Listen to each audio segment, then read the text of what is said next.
Have you ever stopped to think about why there's such a unique sense of peace when you're at home, in your own space, away from all the noise outside?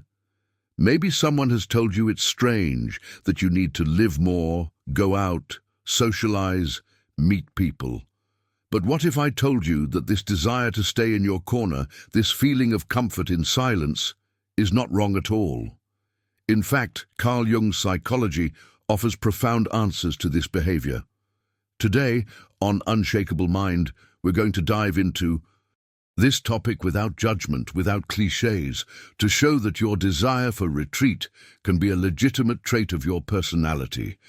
And more, it can reveal a powerful inner process, a call from your own soul.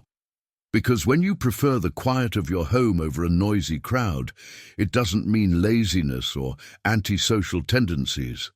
It could mean that something deeper is happening inside you, something that Jungian psychology referred to as the movement inward, an essential phase for anyone seeking self-knowledge and emotional balance.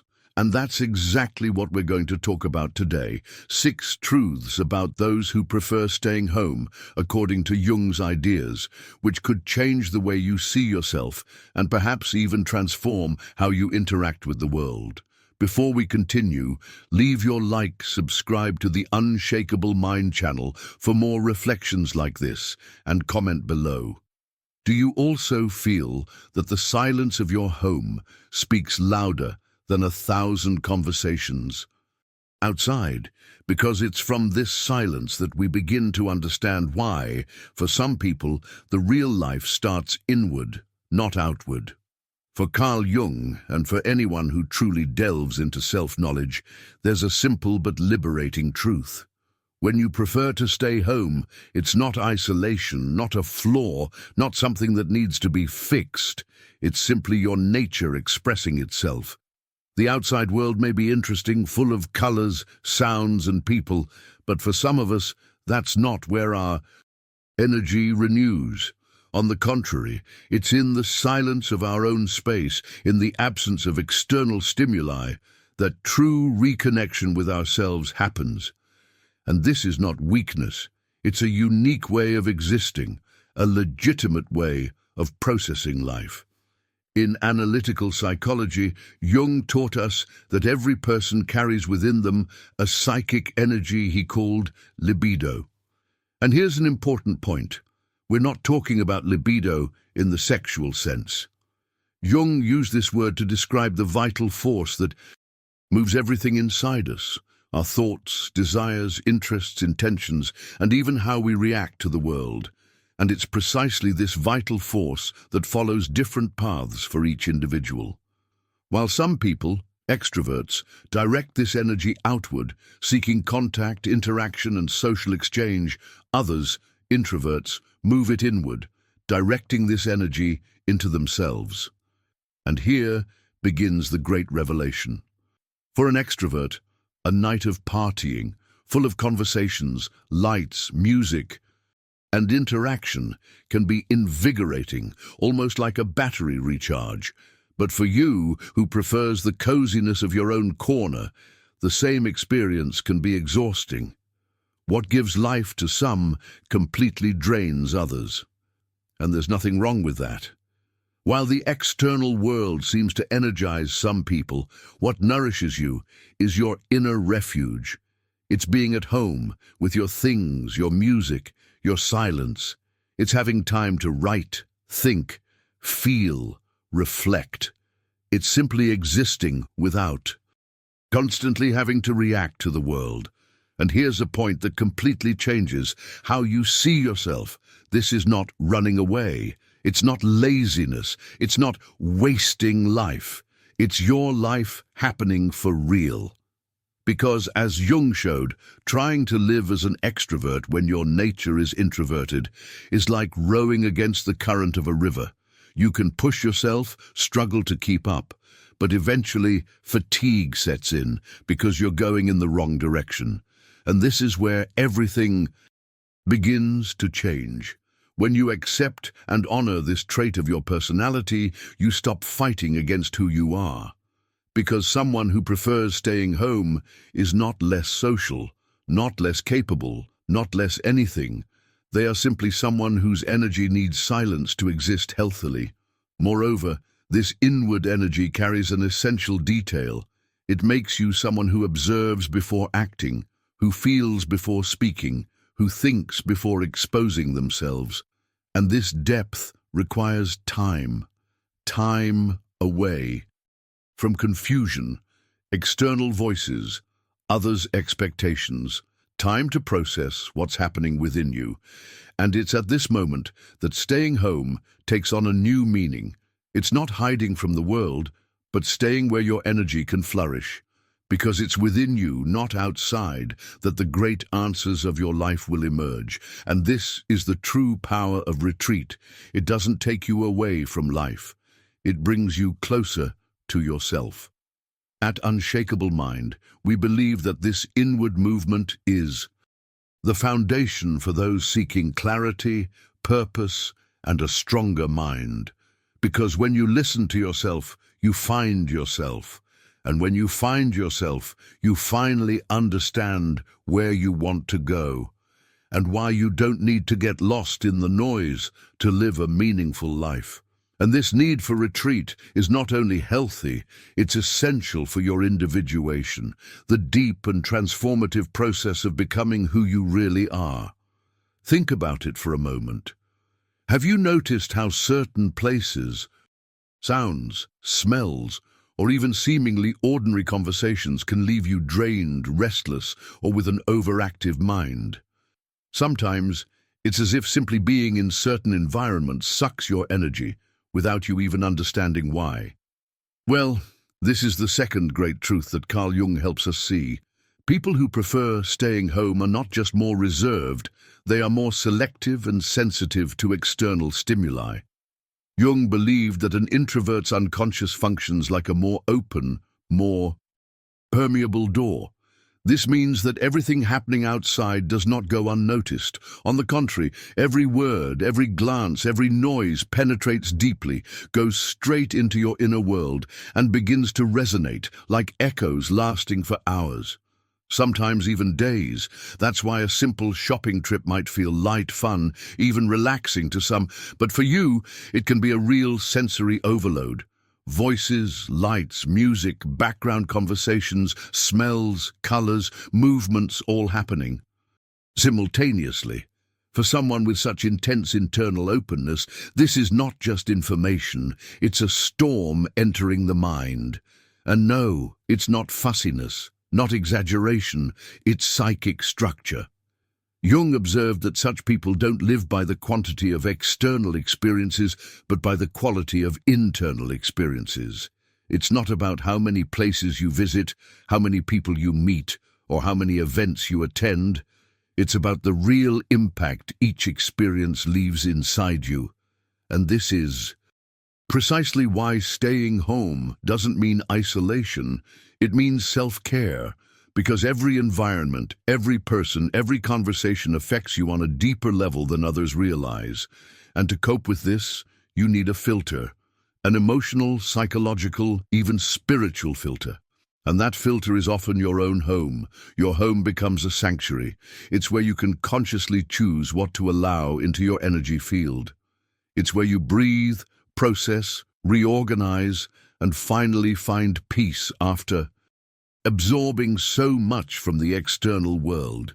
Interestingly, people like this, when they choose to go out, when they choose to be with someone, do it fully.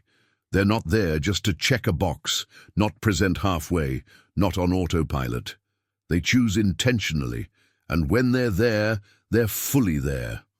Perhaps that's why Jung said the introverted soul is like fertile soil. It needs care, rest, and silence to flourish. Fertile soil cannot be trampled constantly. It needs time to breathe, to receive the right amount of rain, the right amount of sun, the right touch at the right time. And sometimes the best way to protect this sacred ground that is your soul is simply to stay home. Because staying home, for those experiencing this process, is not withdrawing from the world. It's preserving yourself so that the right world, the right people, and the right experiences can enter at the right time. And now you might be asking yourself, but why do I feel this so deeply while others don't seem to be affected the same way? Calm down, because this is exactly what the next truth will reveal. But then comes that annoying question that may have crossed your mind. Even understanding all this, even knowing that staying home makes sense for me, why do I still feel out of place in a group? Why, even surrounded by good people, sincere friends or family, does social interaction still feel so draining? Carl Jung has a profound explanation for this, and it takes us to one of the most fascinating and at the same time challenging concepts in analytical psychology, the so-called inferior function. For Jung, the human psyche consists of several psychological functions: thinking, feeling, intuition, and sensation. These functions are like lenses through which we perceive the world and make decisions. But here's the key point. Each person has more developed functions, the ones that flow naturally, which we use effortlessly, almost unconsciously. On the other hand, we have less developed functions, almost like an unexplored territory of our mind. This underdeveloped territory is what Jung called the inferior function. And guess what? It's precisely when we are forced to operate in this fragile territory that we feel discomfort, awkwardness, and insecurity. It's like trying to write with your left hand when you've always written with your right. You can do it, but your handwriting is crooked, shaky, and requires much more effort. Now, apply this to social interactions. For many introverts, being in a group requires exactly the use of this inferior function, not because socializing is bad, but because the kind of energy demanded by the social environment, the pace, the speed of conversations, the need to react quickly, to expose yourself, to smile, to be understood, all of it pushes you into a psychological space that is not your natural territory. The result? You leave the house already a bit tense, preparing yourself emotionally for what's ahead. You enter a crowded environment and feel the invisible weight of that atmosphere. You join a conversation and instead of feeling energized, as some people seem to, you feel drained inside, as if your social battery is being depleted minute by minute. It's not a lack of skill, it's not inadequacy, it's not excessive shyness. It's simply that you are being required to operate in a space where you're not accustomed to functioning. And Jung reminds us, the inferior function tends to manifest in a more emotional, impulsive, awkward way, because it's not fully integrated into consciousness. It's like a part of the psyche still maturing. This doesn't mean you're doomed to avoid people or must live in isolation forever. Far from it. What Jung teaches us is that recognizing your limits is a sign of psychological wisdom. It means understanding that the social discomfort you feel isn't proof of failure, but an invitation to respect your own psychological type. Because yes, there are days when going out demands so much mental and emotional effort that the most honest, healthiest, and most authentic choice is simply not to go. And Jung, with all the depth of his understanding of the human psyche, would not only understand that decision, he would probably say it's part of the path toward your inner integration. Because it's in silence, in pause, in retreat, that we often find the missing pieces of our inner puzzle. Carl Jung used to say, "You are listening to your soul." Continue. This phrase makes even more sense when we think of that strange feeling many of us know well, being in a circle, laughing along, responding politely, keeping up with everything, but inside, feeling as if you're not really there. It's as if your body is present, but your soul is elsewhere, silently observing everything from a distance. And this brings us to the third great truth about people who prefer staying home. They are not satisfied with the superficial. Jung said something powerful. Loneliness does not come from being alone, but from being unable to communicate the things that seem important to you. Do you see the depth in that? The problem isn't the presence or absence of people. The problem is the absence of depth in relationships. For someone with a rich inner life, who carries an internal world full of thoughts, intuitions, existential questions, and emotional sensitivity, superficial interactions feel like a foreign language. You understand the words, but something essential is missing. This is why many introspective people describe a certain emotional emptiness when they are in environments where everything seems to revolve around appearances, gossip, quick opinions, or soulless conversations. They don't feel invisible because someone is ignoring them. They feel invisible because no one seems willing to dive with them into the depths of what truly matters. And when this happens repeatedly, when the world outside insists on offering only shallow relationships, many of these people choose to retreat. They return home, not as an escape, but as a means of self-preservation. Because you see, staying home in this context is not an act of social isolation, but an act of emotional authenticity. It's the space where you don't need to fake enthusiasm, where you don't need to smile to mask inner exhaustion, where you don't need to adapt to the pace of others' expectations. At home, you can simply be. No editing, no masks, no exhausting need to constantly prove who you are. And this has nothing to do with selfishness. It's about a legitimate, deep desire to experience relationships and moments with true presence. Because let's face it, it makes no sense to go out, smile, and talk if everything feels rehearsed, shallow, automatic. You don't want to fill time, you want to fill your soul. And when you don't find this in the outside world, you return to the only place where there is still room for genuine encounter, within yourself. Staying home, in this sense, is not running from the world, but returning to the essential. It's choosing your own company, not because you hate the world, but because you understand it only makes sense to be in it authentically. As Jung said, what we deny in ourselves controls us, but what we accept transforms us. By choosing silence over performance, you are choosing yourself, accepting your own nature instead of denying it to fit where you don't belong. And believe me, this takes courage. Because on the surface, it may seem that choosing to stay home is just a lifestyle preference. But through the lens of deep psychology, it's much more than a simple leisure choice. It reveals an intimate commitment to authenticity. It shows that you prefer a real conversation over 10 empty encounters. You prefer meaningful silence over a noisy party. And here's what's fascinating. When you start honoring this inner call, when you understand that retreat is actually a space for reconnecting with your own soul, what once felt like loneliness begins to transform into inner integration. You stop seeking outside what can only be found within. You begin to realize that the depth you seek in others must first be cultivated within yourself. And at this moment, staying home ceases to be just a preference and becomes almost a spiritual act. A dive inward, a return to your essence, a silent commitment to what truly makes life meaningful. Here at Unshakable Mind, we believe exactly in this. True strength doesn't come from external noise, but from inner solidity. True freedom isn't doing everything the world demands, but having the courage to listen to yourself, even when the world doesn't understand.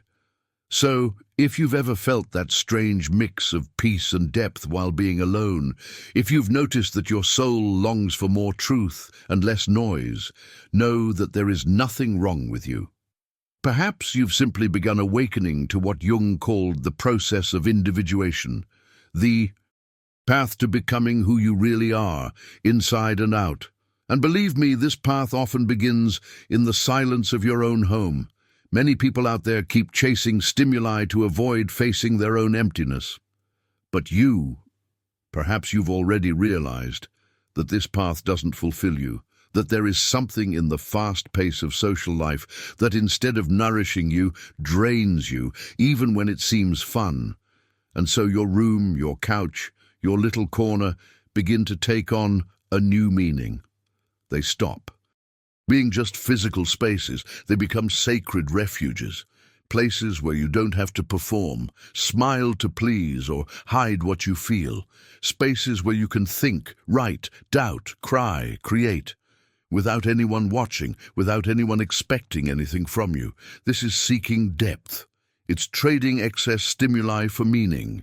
It's choosing silence not as absence, but as real presence. Carl Jung said that the soul needs mystery, symbols, meaning, and all of this only flourishes in silence, in inner space, when you have the courage to stop, stay, and dive into yourself. That's why staying home isn't attachment to comfort, it's loyalty to the soul. You don't just want to fill time with distractions, you want to live with presence, purpose, and truth. And this, my friend, is rare, precious, deeply Jungian. But up to this point, we've spoken of the deep forces that explain this preference for home. And like everything in life, there's also a shadow side to this behavior. Jung taught us that every feature of our psyche has two sides, the light and the shadow, that part which, if ignored or exaggerated, can limit us or even harm us. In the case of those who prefer staying home, the shadow appears when refuge becomes a prison, when the silence that once healed begins to suffocate. Jung warned of the danger of shutting oneself off from the world, because the human soul needs balance, the inside and the outside. Being alone to recharge is healthy, but being alone to escape conflict, fear or pain, that's when things change. The shadow of introversion can manifest as deep loneliness, fear of rejection, or even depression. Paradoxically, that isolation that should be your shield can end up creating an invisible wall. A wall that prevents true connection with yourself and with others. It's as if, in trying to protect yourself from the outside world, you unconsciously distance yourself from what really matters: authentic connection with yourself and with others. But there's good news. Recognizing this shadow is the first step toward integrating it and transforming the experience. Jung taught us that individuation is not only a path inward, but also an invitation to open yourself to the world with authenticity, awareness, and without masks. So, if you find yourself spending hours or days alone, feeling trapped in your own home, and noticing that the refuge that once healed now seems limiting, perhaps it's time to look at this shadow with kindness. Ask yourself, am I overprotecting myself or hiding from what I truly need to face? Growth is not just closing off from the world, it's learning to return to it with more awareness, intention, and truth. Jung deeply valued the intimate relationship each person can cultivate with their inner world. And here emerges the fifth great truth for those who prefer staying home. You maintain a deep, constant connection with your inner universe. Choosing to stay home is not just about seeking physical comfort. It's choosing a space where you can find yourself, listen to yourself, understand yourself in a real way. This inner universe is a vast and rich territory, full of images, memories, dreams, symbols, feelings, and reflections. It is constantly in dialogue with itself, often in subtle ways, almost invisible to those living at the accelerated pace of the outside world. Carl Jung called this space the unconscious, a place where parts of ourselves reside that don't always appear on the surface, yet wield powerful influence over our choices, emotions, decisions, and creativity.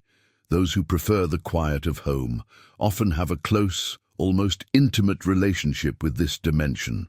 While many distract themselves with external stimuli, social media, parties, gatherings, commitments, you are exploring your own internal map. It is in this space that answers to complex questions arise. Unexpected insights emerge and perceptions reveal themselves that remain hidden in the noise of daily life. This is where your creativity is born, your self-knowledge, your ability to notice subtle patterns in life and to transform experiences into learning. Staying home thus becomes an act of depth, a daily exercise of presence with yourself, where every moment of solitude is an opportunity for growth, reflection, and clarity. This space is sacred because within it you learn to listen to the inner voice, the one often lost amid the external frenzy. Moreover, this connection with yourself transforms the way you relate to the world. People who live with this internal awareness do not get drained by superficialities, do not automatically follow others' opinions, nor constantly seek external approval. They engage with the world in a more selective, intentional, and profound manner, choosing experiences that resonate with their essence. So the fifth truth is clear. Those who prefer to stay home are not merely avoiding the world, they are cultivating their own universe. A place of self-understanding, reflection, and creation. A space that nourishes the mind, strengthens the soul, and awakens the most authentic potential. If you notice that your silence and internal refuge are as valuable as any external activity, know this: you are living something Jung described as fundamental for individuation. The journey inward is powerful, and home becomes the epicenter of this process. While the world outside rushes, stirs, and disperses, you learn to dive, explore, feel, and create. Because in the silence of your home, you do not merely find yourself, you transform, reconnect, and become whole. For Jung, cultivating this connection with your inner world is the foundation of the soul's balance. It allows you to navigate between the conscious and the unconscious, between what you know and master and that which remains hidden, waiting to be discovered, understood, and integrated. Caring for your inner life is not passive or trivial. It is an active practice of strengthening your essence, of building a genuine life aligned with who you truly are. So the next time someone questions why you prefer to stay home, why you don't go out more, socialize more, or live life to the fullest, remember, you are not merely avoiding the world. You are tending to your inner universe, cultivating your essence, and silently building your own light. You are allowing your deepest self to flourish, without the constant pressure to conform to external norms or expectations. And that is a powerful force few truly understand. Notice how the world spins at an almost suffocating pace. Every moment seems filled with stimuli, demands, and tasks, and the sensation of pause has nearly vanished from modern life. In this context, people who prefer to stay home are often seen as too slow, disconnected from reality, or even lazy. But here lies the sixth truth, perhaps one of the most transformative. You respect your own time and your own rhythm. Carl Jung taught that each person has a unique internal tempo, a personal beat that determines when it is time to act, when it is time to rest, reflect, or connect with the world and others. This internal rhythm is so individual that no fair comparison exists with anyone else's pace. While the world shouts, run, do, produce, always be in motion, you recognize that your true power lies in the ability to pause, withdraw, and choose your moments with intention and awareness. It is in this time, this rhythm, that you recharge. It is in this space that you can process experiences, heal wounds, integrate lessons, reflect on yourself, and create. Respecting your own pace is not a sign of slowness or laziness. On the contrary, it is a profound gesture of self-care, wisdom, and authenticity. It is understanding that life's most valuable fruits are measured not by speed or quantity, but by depth, meaning, and alignment with who you are. Jung emphasized that the journey of individuation, the process of becoming whole, integrated, conscious of both your light and shadow, has no rush. It unfolds delicately, patiently, in the rhythm of the soul, and every pause, every moment of introspection is fundamental to the process. Choosing to stay home when the outside world pressures you is not an act of escape. It is an act of courage, fidelity to yourself, loyalty to your own energy. Throughout this video, we have explored 6 profound truths about people who prefer to stay home through the lens of Jungian psychology. We've seen that this behavior is not laziness, fear, or shyness. We've seen that it is a legitimate expression of psychic energy directed inward, a sign of sensitivity to the world, selectivity in stimuli, and a search for authenticity and depth. We've seen that choosing silence and solitude is not an absence of life, but real presence, presence with oneself. We've seen that staying home is also a way to honor your shadow, recognizing limits and integrating the less conscious parts of the psyche.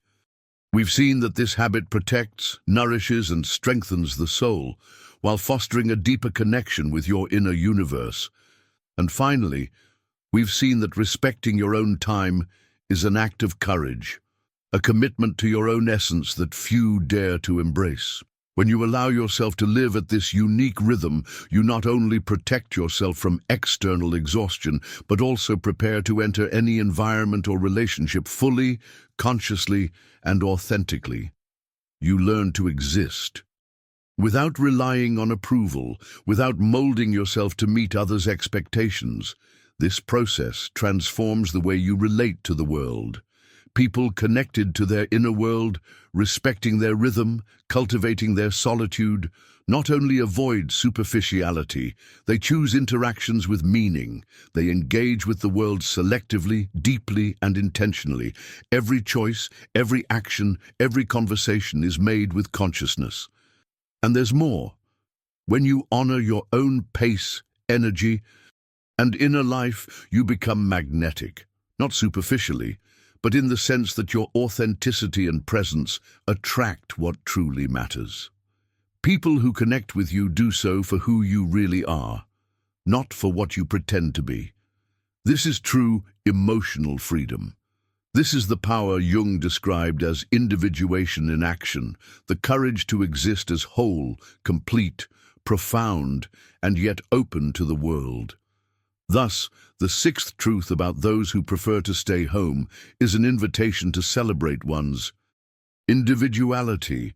It reminds us that silence, pause, introspection, and respect for one's own rhythm are not limitations but powerful tools for growth, clarity, and self-mastery. Each moment of solitude should be seen as an investment in inner strength, self-knowledge, and life purpose. By choosing to stay home, you are saying, I value my energy, I value my rhythm, I value my presence, I value my soul. And that, my friend, is something the fast-paced, noisy world outside often fails to understand. But you understand, you feel, and in the silence of your home, you become complete, whole, conscious, and ready to flourish. This is the 6th truth. This is Jung's profound message for the life of those who choose introspection. Respecting your own time, rhythm, energy, and inner world is not just healthy. It is essential. It is the foundation of individuation, self-knowledge, and true emotional freedom. It is here, in this space, in this silence, that you find who you truly are. We have now reached the final block of this video, and it is time to connect all the points we have explored. Throughout this script, you followed 6 deep truths about people who prefer to stay home through the lens of Jungian psychology. We have discovered that it is not about laziness, shyness, or lack of sociability. It is about energy directed inward, selectivity in stimuli, the pursuit of authenticity and depth, and respect for one's inner rhythm. Every moment of solitude is not emptiness, but fertile ground, a space for encounter with oneself and listening to one's soul. Carl Jung taught us that individuation, The process of becoming whole, integrating light and shadow, conscious and unconscious, reason and intuition, is the path to existing fully. And this path does not unfold amid the constant noise of the external world, but in quiet reflection and inner presence. Therefore, the choice to remain at home, to create introspective rituals, to observe your thoughts and emotions without rush is not a minor choice. It is a profoundly courageous decision. It is a commitment to your own essence. When you understand this, you realize that each time you choose to stay home, you are reinforcing something far greater. The ability to know yourself, value yourself, and care for your energy. While many chase external stimuli to feel alive or fill a void, you build life from the inside out. You create meaning, recognize patterns, and observe emotions and thoughts without seeking external approval. This care for your inner life generates clarity, emotional strength, and stability, even when the world outside insists on accelerating, judging, or pressuring. Here's something even more important. By respecting your own time and rhythm, you learn to distinguish stimulus from distraction. Modern life confuses many, making them believe that being busy equals being productive, that being surrounded by people equals being alive. But Jung reminds us, it is not the quantity of external experiences that determines someone's fulfillment. It is the quality of internal experience, the consciousness with which you live each moment, alone or accompanied. Throughout life, you will notice this practice bears incredible fruits. First, you become more selective, not only with the places you frequent, but with the people you choose to engage with. Your energy is not wasted on superficial interactions or environments that drain your vitality. Second, you become deeper, capable of reflecting on yourself and the world with greater lucidity. Third, you develop a unique form of presence. When you choose to interact, you are 100% present, fully conscious, because you have learned to manage your energy. It is not dispersal, it is intentionality. But there is more. Jung also taught us about the shadow, that part of ourselves that tends to remain hidden, repressed, or ignored. Spending time alone does not mean fleeing from this shadow. On the contrary, it provides a safe space to recognize and integrate it. Every moment of introspection, every hour dedicated to observing your thoughts, meditating, writing, creating, or simply breathing, helps bring forth aspects of yourself that would otherwise remain unknown.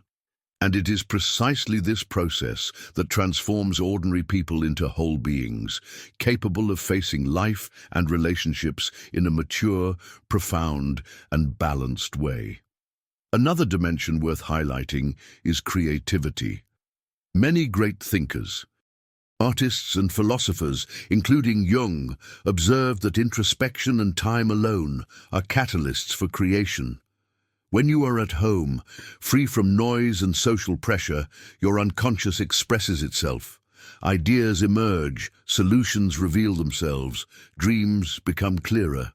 Silence, once seen by many as emptiness, transforms into fertile ground, an incubator of insights and possibilities. And it is exactly in this space that personal transformation occurs. Respecting your own rhythm and energy also teaches something valuable about human relationships. People who know themselves deeply, who understand their needs and limits, do not become dependent on approval or affection from others. They relate in a healthy way, without excessive attachment, without desperate need for validation. This makes them more conscious, balanced, and generous companions. Jung would say that this is the natural effect of individuation. You become whole, and only then open yourself to sharing your life with another without needing them to fill internal gaps. Furthermore, by choosing your own company, you learn genuine self-care. Every ritual, every habit cultivated at home, from preparing a meal mindfully to creating moments of reflection or deep reading, is a way to honor yourself. And this translates into a quiet strength. You do not need to prove anything to anyone. You do not need to strive to fit in, because you are already complete within. There is also the lesson of perceiving time. The world insists on speeding everything up, but Jung reminds us that the true rhythm of the soul is not dictated by clocks or external schedules. It is internal, organic, and unique. Those who prefer to stay home understand this intuitively. They know there are moments for action and moments for pause, moments to speak and moments to listen, moments to create and moments to contemplate. This harmony with one's own time is a powerful form of freedom that few experience. By respecting this rhythm, you also learn about boundaries and energy protection. The modern world tends to overwhelm, distract, consume, and drain energy without permission. But by choosing to stay home, you set clear boundaries. You decide what you absorb, what you allow into your field, and what you keep out. This strengthens your emotional autonomy, develops resilience, and above all, keeps your authenticity intact. Finally, the greatest message this final block leaves is that choosing to stay home, dedicating yourself to introspection and respecting your rhythm and energy is not passive or limited behavior.